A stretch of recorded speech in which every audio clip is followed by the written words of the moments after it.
pay for them too then.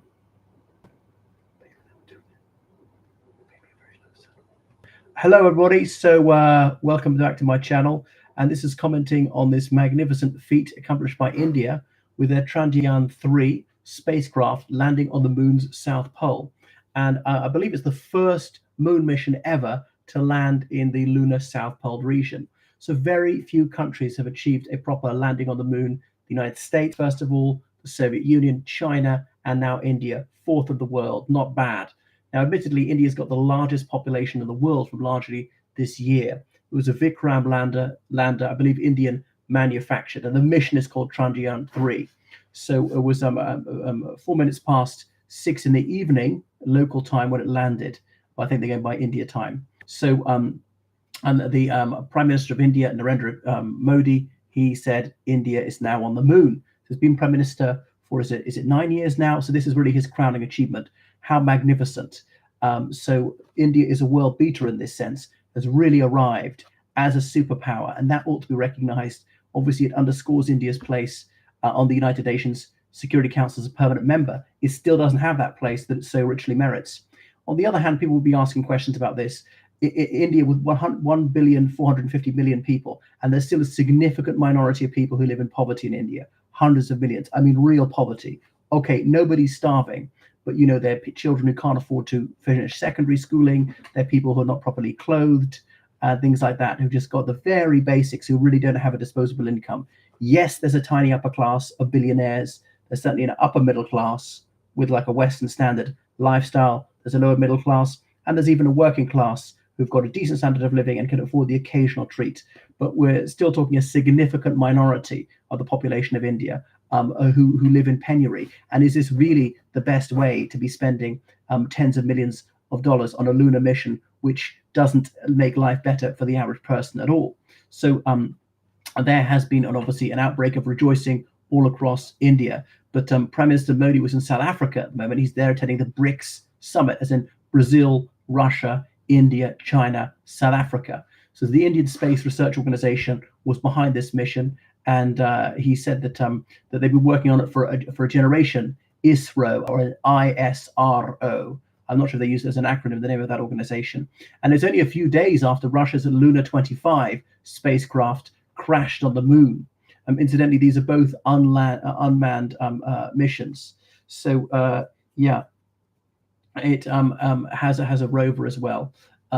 Anyway, so it had to go very, very slowly to achieve that soft landing. It was shown live on screens all across India.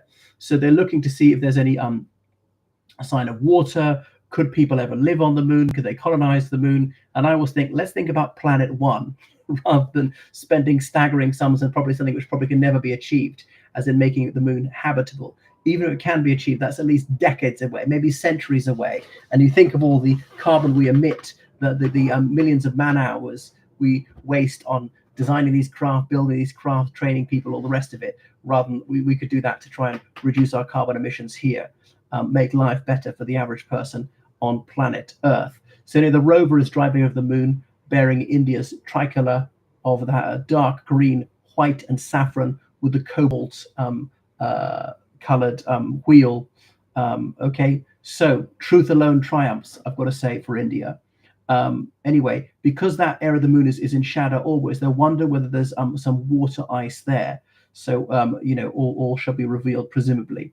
So it took off from Sriharikota in India, and there were rockets which detached in 2 stages. It orbited the Earth in various stages before getting into the moon's orbit, orbited several times before the lander separated from the propulsion module, and then finally achieved landing yesterday. So anyway, they hope that some major scientific research is going to be carried out, bring back some samples to planet Earth.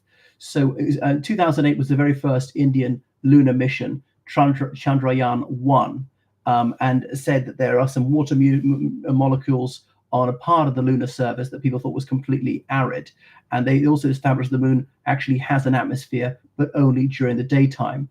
So Chandrayaan-2 was another lunar mission, was only semi-successful. So people think, oh, could there be useful minerals on it or anything like that? So I wonder whether they're going to actually start the partition of the moon and people are going to lay claim to it. Now, the Americans were the very first to plant their flag on the moon way back in 1969.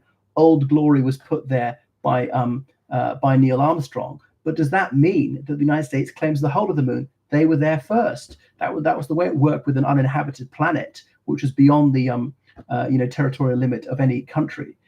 So the moon's has not been delimited, but perhaps it'd be unfair to try and claim the entirety of the moon for that reason. So we await interest. Russia's, I think, space program is going nowhere fast. They got their hands full with something else, and what a public humiliation it was for them. So yeah, India really has arrived, but I question whether that was such a sagacious way to spend the money. There are other things that India could do to better the lives of ordinary people. So it's already been beaming back photos. It's been it was in lunar orbit for a few days before it actually landed. Anyway, so it was there for about 10 days going around the moon, and shown that the Chandrayaan-3 spacecraft is in good condition, and it's going to come back fairly soon. So, and this is certainly going to add to the popularity of the Modi administration, the BJP, Bharatiya Janata Party, is an Indian People's Party, and that coalition which keeps them in office. So, with steady economic growth, with fairly low inflation, low unemployment, this lunar success being pivotal in world politics, there's ever a reason to think that his BJP government is going to be returned after the next election. So anyway, there have been all sorts of maneuvers that are going on then. There'll be beaming back data and images that are going to be analyzed by space scientists on planet Earth. It's got various instruments which are going to be able to determine some of the physical characteristics of the surface of the moon and see what tectonic activity is going on below the surface. Could there be water below the surface and things like that? Because we can't live without water, obviously. Right. So thank you so much for watching my channel, everybody. So please make sure you subscribe and make sure you make a donation of the greatest possible liberality on PayPal. It's George Callahan 79@gmail.com. Yeah. So it's impressive that the Indians have done this with all their own technology. And the European Space Agency, I don't think has done that at all. That's the ESA is not just the European Union, is of more European countries than that, because the United Kingdom, despite Brexit, is still part of the European Space Agency. So I don't think the ESA is capable of this kind of thing. European countries on their own, it's thought to be unaffordable for them. There's also the International Space Station that Russia has access to until 2028.